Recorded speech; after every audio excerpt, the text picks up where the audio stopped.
Hello everybody.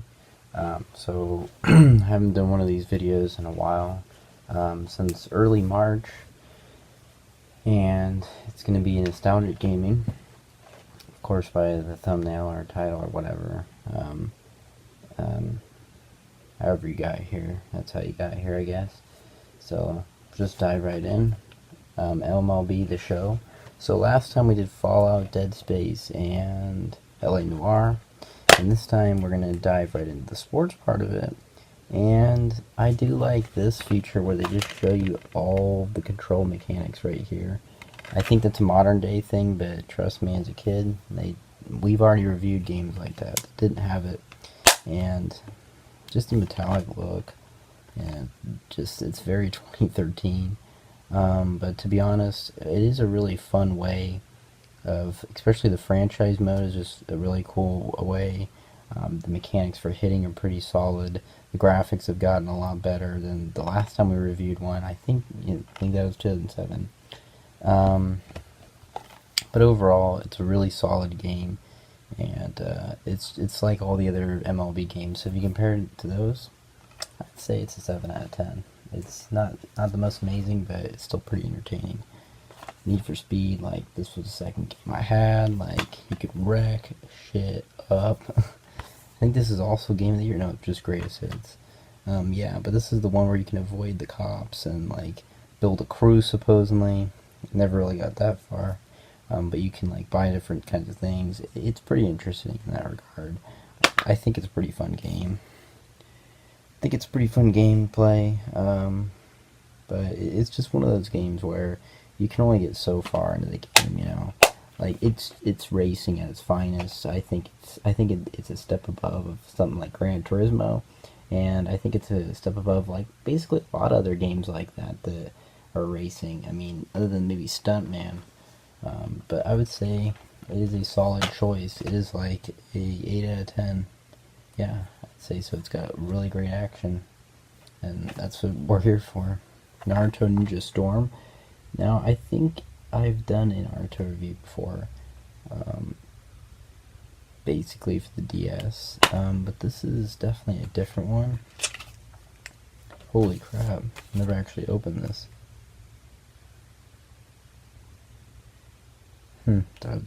Sorry, that I've never actually opened this, and randomly there's this, like, ancient card just sitting in here, and whatever this is, I had no idea.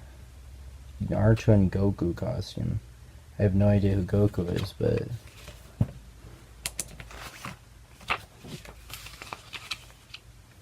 yeah, that's interesting.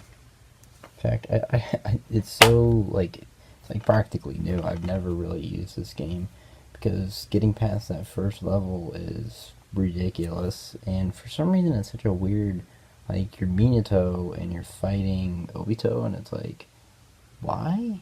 I mean, what?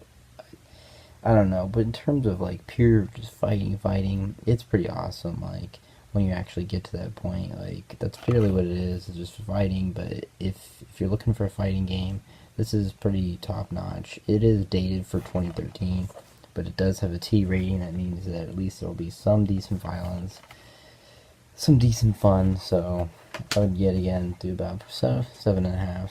It's average, but I think the one after it's a little better because you actually get the conclusion to the war, and this is kind of like not even the climax.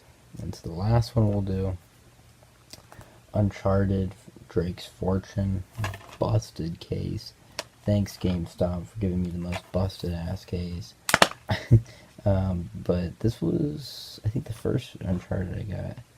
Yeah, I think this is the first one, and I actually got pretty far one day. I got about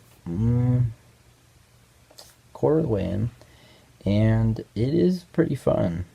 I have to admit, the adventure aspect, I mean, you know how much I love One Piece because of the adventure, but I'll just read the back of the box. It says, a 400-year-old clue in the coffin of Sir Francis Drake sets a modern-day fortune hunter on a pulse-pounding exploration for a fabled adventure of El Dorado. The search quickly turns deadly as Nathan Drake begins to uncover mysteries of the land. Uncharted is about as cutting edge a game as we've seen thus far. Yeah, well, 2011 called It Wants Its Graphics Back. I'm just kidding.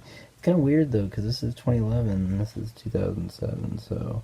Oh, because of course, yes, it's Game of the Year, but you'd still think they would have the same copyright. Anyways, it's a pretty solid game. I read you the description of what it is. You have Angie's dad. Remember Georgia Lopez? You remember that? George's father-in-law looks exactly like this guy, and all he does is just follow you around and does nothing. And that first little bit of the level is a little bit confusing because there's like these these pillars, right? And you're supposed to jump on them and get to this plane, basically to the next cutscene. But the thing is, getting on top of them wasn't really what I was thinking. There's no arrows, there's nobody telling you, there's no hints. Like, it's just kind of stupid. Like, I feel like that was just a poor design. And the shooting mechanics are, dare I say, challenging at most. But, you know, if you can get past those things, and you can just do the adventure part of it, the cutscenes are pretty good. It's intriguing. I want to actually know how this game ends, and I still haven't. But the gameplay is pretty long. I think it's about 16 hours in total if you actually did the whole thing. But it's not that bad. It's really a pretty solid game. It's pretty solid inclusion into the first Nathan Drake series. So that'll be part 2 of the PS3 games.